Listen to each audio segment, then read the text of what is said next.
Hey guys, M.V.K here, coming to you again. How's everybody doing? Well, guys,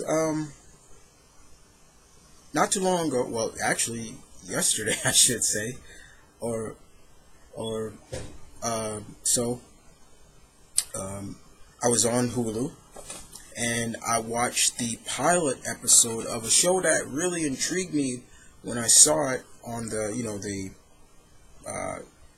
sample for ABC, when they were showing upcoming shows, a show called Forever, and I watched it on Hulu, and actually me and my brother, we sat down and watched it, and this was a show that I was actually interested. I was like, okay, look, this looks interesting, and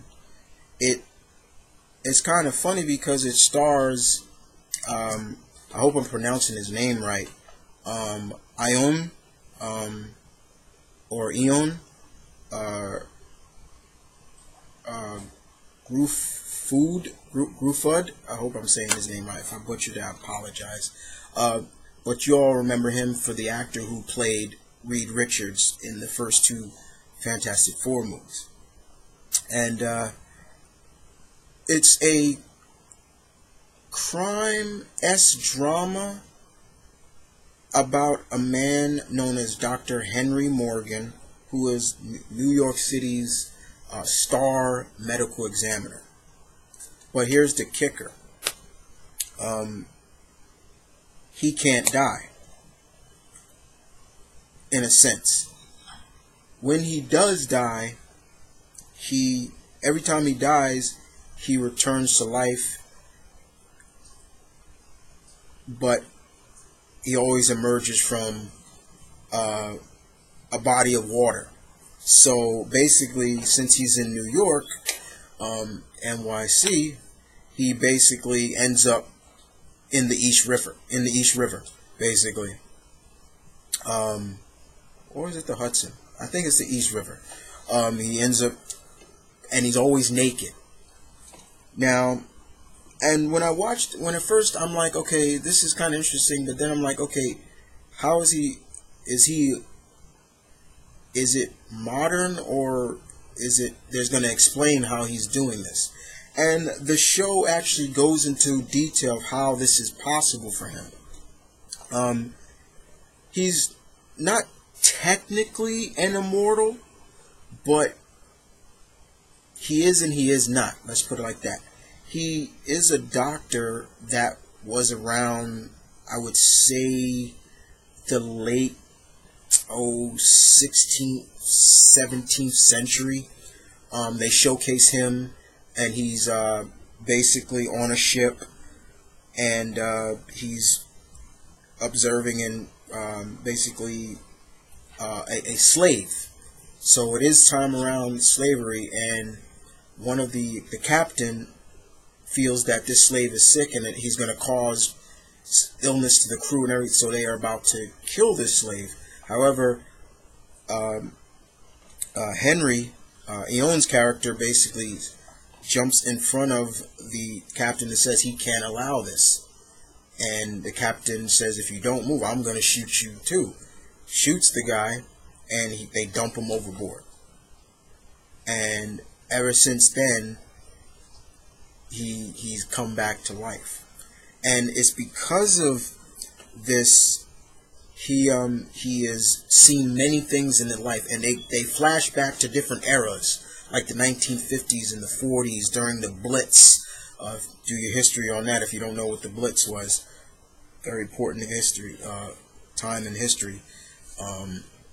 And we get to see a certain aspect of his life, of the things he's seen. So, like I said, it does play up the sense of he's kind of an immortal. He doesn't age, and if he does die, he comes back to life.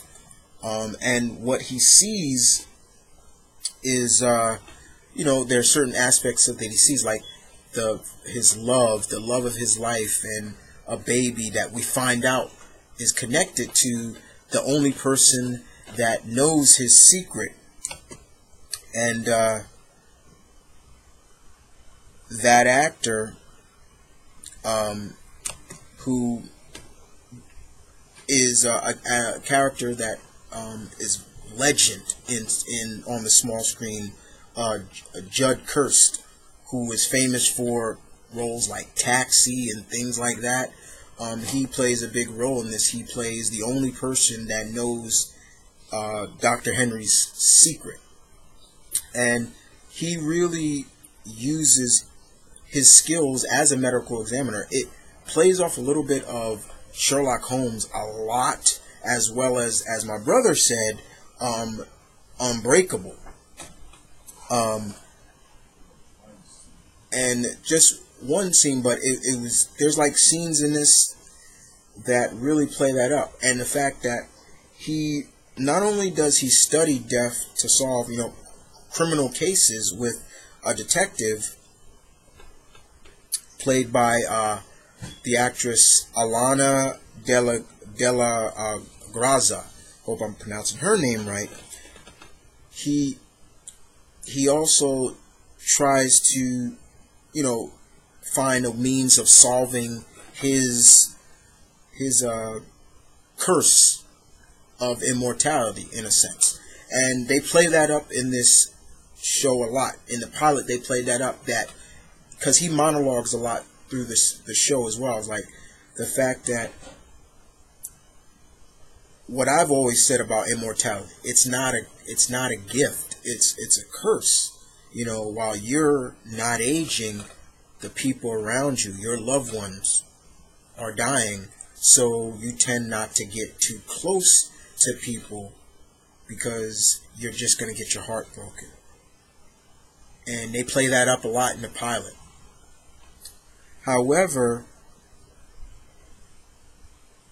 the series goes into more detail of the fact that he may not be the only one. So it also kind of has a little bit of Highlander as well.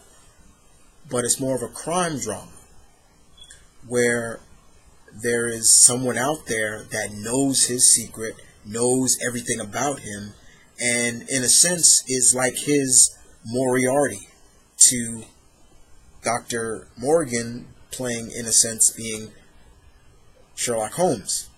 And it's almost to the point of he's going to use that as an advantage to have fun, in a sense. So it's almost like this.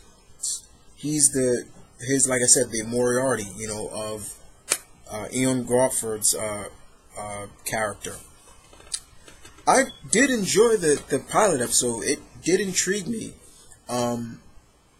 Once again, I always love seeing shows film on location in my home in New York, because I'll know exactly whether, I'm like, you can't fake that. You're not faking that. You're not faking that location. Like, you can't fake Grand Central Station. You can't fake that. And I'm like, that's Grand Central.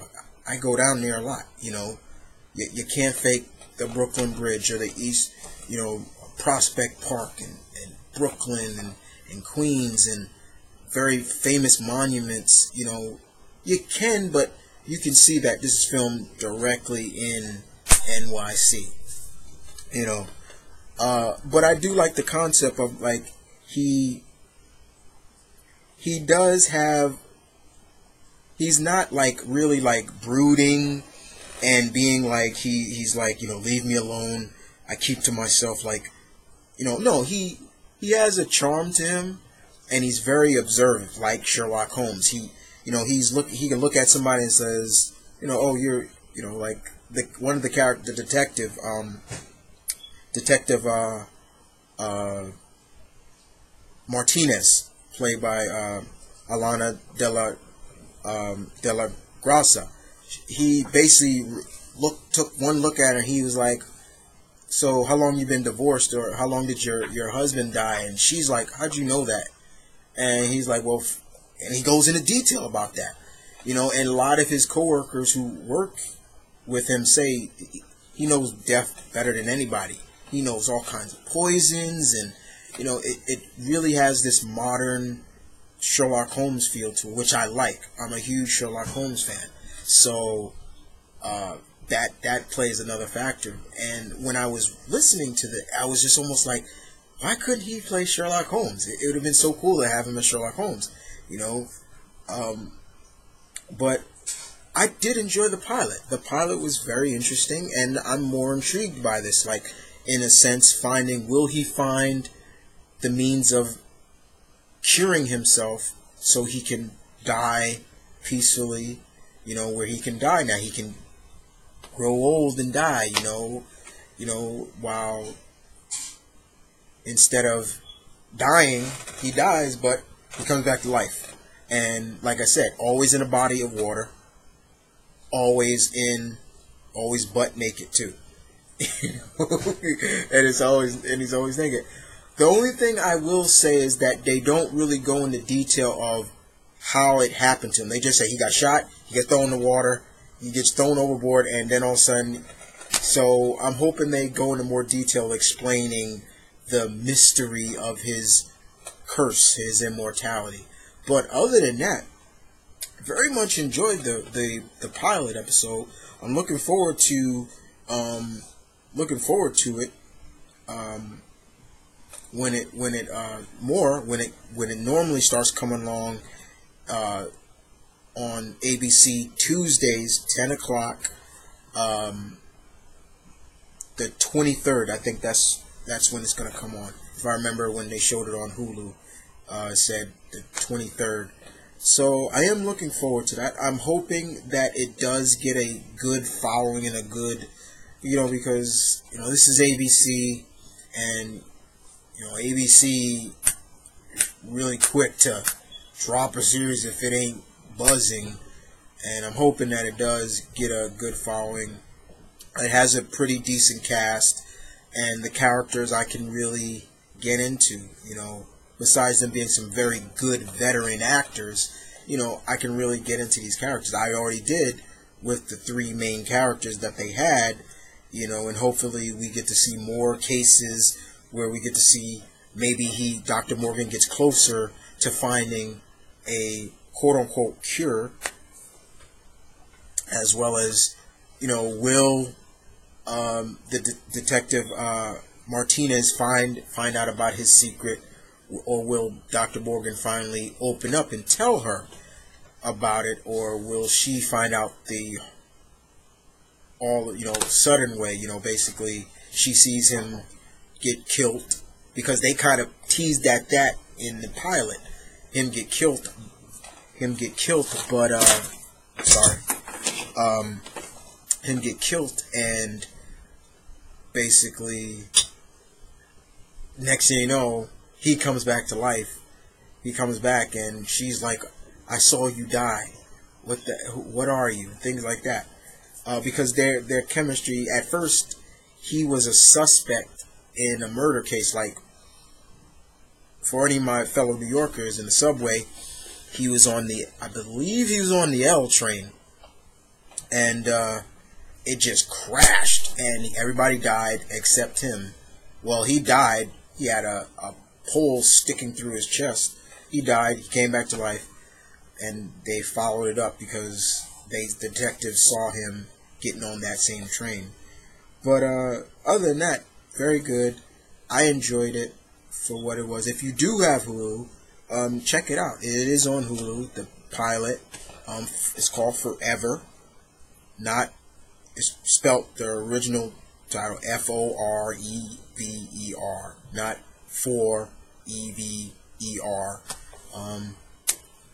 I really enjoyed it.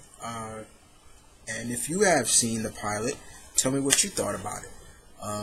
But if you haven't, this is and if you are into kind of the crime dramas, but kind of with a little bit more supernatural twist to it, you may like this.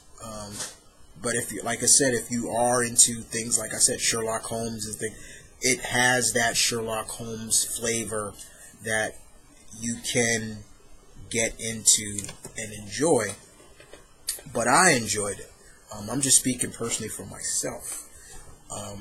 But other than that, this was a show, one of the new shows that is about to air this season that I was looking forward to seeing and was interested in, and I got a sample of it. Got a sample, and I'm very intrigued to see where it goes and to see who this other person is who is almost similar to him, or is he just somebody who knows him very so well that it's scary, like a stalker in a sense. But other than that, guys, this is M.V.K coming to you once again, giving you my thoughts on the pilot of the TV series Forever. And other than that, this is I will see you guys next time. Take care and be easy.